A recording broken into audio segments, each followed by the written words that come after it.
Marshfield Community News is powered by Tiny & Sons Auto Glass. Today's event is a barbecue competition wrapped around a charity event where all the money, the money is raised, goes to local charities. The charities of the money goes out to the Food Pantry of Marshfield, McKinney-Vento Foster Care, which works with the foster care kids in the town of Marshfield, Marshfield Facts, which works with the families in the high schools and elementary schools, educating children about the dangers of drugs and alcohol addiction.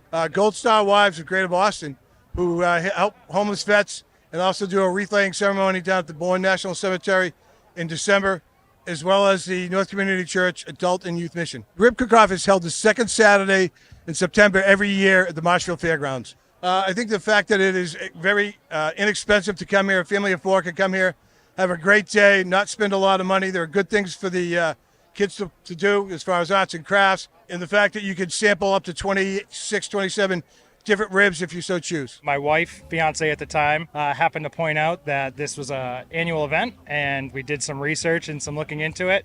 Never really did anything this big, and honestly, it was a good opportunity to get to know the community and do something that we love. So our ribs are sweet and subtle heat, so it's a good kind of combination to make sure it's not too spicy, and we definitely kind of want to focus on the sweet, tangy flavor. It's awesome. I mean, my wife is actually a fifth grade teacher here in Marshfield, and so a lot of the organizations that we donate to gives back to not only the community but even the kids, and so I think it's a great organization and a great fundraiser every year. So we decided to join today's event because we had heard about it. We liked the challenge of cooking 30 to 50 ribs in one day, and then when we looked into it further, we found out all the communities help that this provides, all the money it provides, and we were emailed some of the stories in this community that people that have benefited from this, and so we wanted to get on board with this. What we do is everything we do, our sauces, our rubs, and everything is made from scratch. Well, I teach finance at Stonehill, and one of the things I'm always talking to my students about is giving back to your community.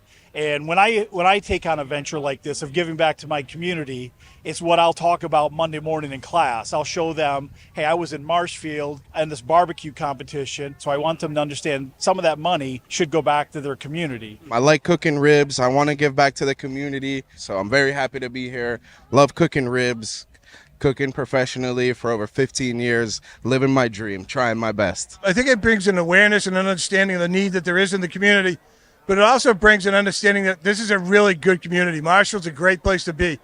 Very giving community. People care for one another. They help one another out, and they're very compassionate. I think that shows that this event has grown well beyond Marshfield. So it shows, I would say, the entire South Shore cares and enjoys stepping out and helping out people who are in need. Marshfield Community News is powered by Tiny & Sons Auto Glass.